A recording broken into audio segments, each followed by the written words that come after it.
Para business leaders dan intellectual business community, kita jumpa lagi dalam acara The CEO Reference. Kali ini kita akan membahas satu hal yang saya kira pasti penting untuk perusahaan Anda, yaitu how to detect and prevent corruption in your company. Bagaimana kita bisa mendeteksi dan mencegah korupsi di dalam perusahaan kita. Dan untuk masalah yang luar biasa ini, saya mengundang Pak Eri Riana Hadjapamekas. Beliau adalah former KPK chief ya, sebelumnya ketua KPK, dan kita tahu di bawah kepemimpinan Pak Eri, KPK itu luar biasa majunya dan ya boleh dibilang salah satu harapan bangsa kita untuk memberantas korupsi, kalau bukan disebut satu-satunya adalah KPK ini.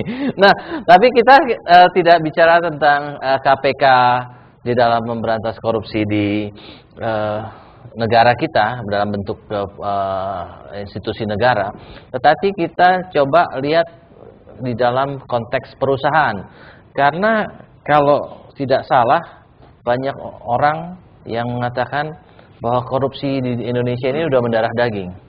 Kalau sudah mendarah daging ini, setiap orang itu sudah terbiasa dengan pola korupsi maupun menyogok, sehingga tidak heran di dalam perusahaan swasta sekalipun banyak praktek-praktek korupsi. Ya, tentunya ada yang diketahui, ada yang tidak ketahui, ada yang lebih bersih, ada yang lebih banyak kejadiannya. Ya, nah, tentunya kita sebagai eksekutif dari company ingin supaya perusahaan kita bisa lebih bersih dari korupsi. Ya, walaupun kita tidak bilang totally bersih dari korupsi, tetapi kita harus membawa itu makin lama makin bersih. Ya. Nah, jadi kita sangat beruntung sekali kita bisa mencoba tap pengalaman dan expertise dari Pak Eri untuk kita bisa terapkan di dalam perusahaan kita. Pak Eri, thank you for coming here. Kita beri tepuk tangan Pak Eri. Pak, korupsi itu definisinya apa sih Pak? Sebelum saya jawab, saya koreksi dulu. Saya bukan mantan ketua KPK. Saya mantan salah satu komisioner KPK. Oh, komisioner. Kami berlima. Oke. Itu yang pertama. Yang kedua, KPK pertama hebat. KPK yang kedua sekarang ini lebih hebat. Lebih hebat lagi. Lebih hebat karena dia sedang didera persoalan dan mereka masih bertahan. Dan kita saya kira harus dukung itu. Right. Jadi KPK sekarang lebih hebat lagi. Lebih hebat. Tentunya dirintis oleh KPK yang pertama juga Pak ya. Yeah. They are harvesting what we've planted. Right. Kira-kira begitu. Yeah. Nah, definisi korupsi tergantung dari mana Anda melihat. Ada dua selalu yang saya sampaikan. Korupsi menurut pengertian umum. Yeah. Korupsi itu berasal dari kata-kata Latin yang kira-kira artinya busuk, jelek, curang, dan sebagainya ya. Kedua, korupsi menurut definisi hukum. Korupsi menurut definisi hukum tentu sangat terbatas. Dia hanya menyangkut penyelenggara negara, secara langsung tidak langsung mengakibatkan kerugian negara atau perekonomian negara, kemudian dilakukan secara melanggar hukum dan seterusnya. Definisinya banyak dan kalau nggak salah kalau di pengadilan tuh ada dua yang harus dibuktikan. Satu adalah menguntungkan diri sendiri, kemudian kedua merugikan negara gitu Pak. Ya, menguntungkan diri sendiri dan orang lain atau korporasi dan mengakibatkan kerugian keuangan negara. Ya. Nah, sementara korupsi dalam pengertian luas sebetulnya jauh lebih banyak dari itu. Kita lihat di mana-mana. Di jalan kita lihat orang korupsi melanggar garis. Nah, itu walaupun itu orang bisa menyebutnya juga etika berlalu lintas, tapi menurut saya itu mereka melanggar peraturan lalu lintas, merampas hak publik milik orang lain dan melanggar asas kenyamanan bersama. Jadi ada dua soal besar sebetulnya. Yang pertama korupsi dalam arti luas, yang kedua korupsi dalam pengertian definisi hukum. Nah, yang dilakukan oleh KPK adalah yang berkenaan dengan definisi hukum. Oleh karena itu banyak pertanyaan, kenapa itu tidak, kenapa ini tidak. Karena definisi hukumnya membatasi lingkup yang mereka bisa tangani.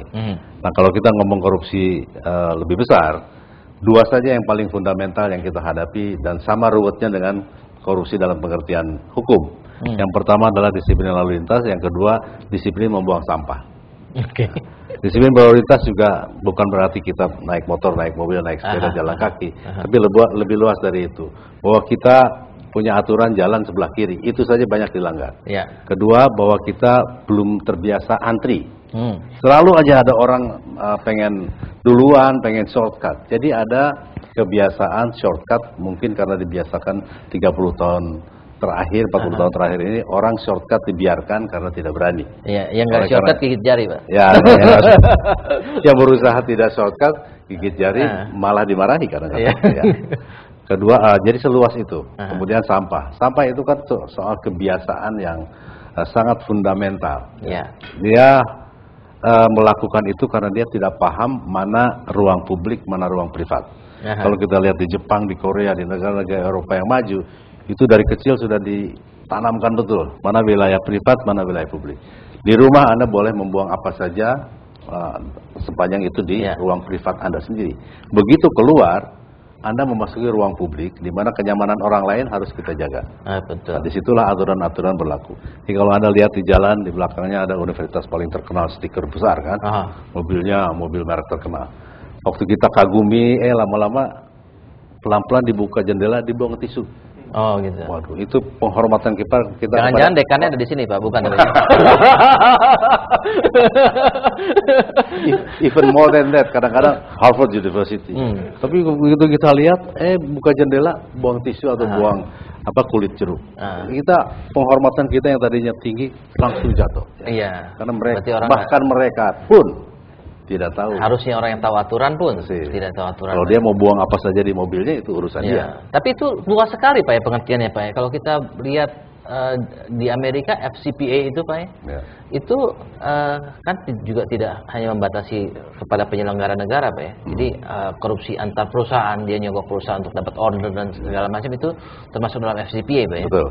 Nah, menurut Bapak, apakah FCPA ini yang boleh dibilang, ya kalau kita bilang sampai dengan buang sampah itu too big to handle dalam waktu yang kita bisa in hand lah gitu ya.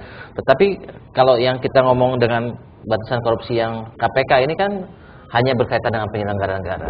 Tapi kalau kita ngomong yang private, mungkin yang FCPA ini yang kira-kira mendekati gitu, Pak, ya? Ya, sama saja sebetulnya. FCPA itu melarang perusahaan-perusahaan Amerika melakukan penyuapan dalam kegiatan bisnisnya di luar negeri. Di dalam negeri sudah ada aturan sendiri yang mengikat mereka. Menyangkut penyelenggara negara atau tidak, FCPA tidak mempersoalkan. Yang penting dia tidak boleh melakukan penyuapan. Nah, saya kira di Indonesia juga sama, Pak. Penyuapan di kalangan perusahaan swasta juga bisa dikenakan pasal, tapi bukan pasal korupsi. Soal waktu saja, kita sudah meratifikasi UNCAC, United Nations Convention Against Corruption, 2006 kalau saya tidak salah. Di situ sudah dimasukkan penggelapan, manipulasi, dan kecurangan yang ada di perusahaan swasta itu juga menjadi korupsi. Dengan logika sederhana, karena terjadinya penggelapan di perusahaan itu mengakibatkan berkurangnya pembayaran pajak mereka ke negara. Kalau misalnya penggelapan itu tidak ada, pajaknya akan lebih besar. Jadi berdasarkan logika itu, maka penyelewengan di perusahaan swasta dianggap juga sebagai merugikan keuangan negara. Tapi baru diratifikasi, belum dimasukkan ke dalam sistem undang-undang kita. Jadi belum berlaku sih, tapi soal waktu saja itu berlaku. Kalau soal pajak dan sebagainya, itu kan sudah tindak pidana perpajakan yang memang hukumnya ada sendiri. Tapi sekarang gini, Pak, kalau kita lihat sebagai perusahaan, Pak, ya, harusnya kita batasi definisi korupsi itu di dalam perusahaan kita gitu ya. Sebaiknya sampai batasan mana, Pak? Karena kan kalau terlalu luas juga ya semua tiap hari semua dikena hukuman lah gitu ya. Tetapi sampai di mana nih, Pak, yang batasan yang bisa dipakai? Di perusahaan swasta yang bukan BUMN itu ada hubungan antara pemegang saham, manajemen profesional yang menjalankan perusahaan. Di beberapa perusahaan bisa juga manajemen perusahaan ini juga sebagian dipegang oleh si pemegang saham dan campur aduk seperti itu. Kemudian ada kepentingan supplier, kontraktor, hubungan dengan satu anak perusahaan dengan perusahaan lain. Komplikasi itu yang membuat kompleksnya persoalan.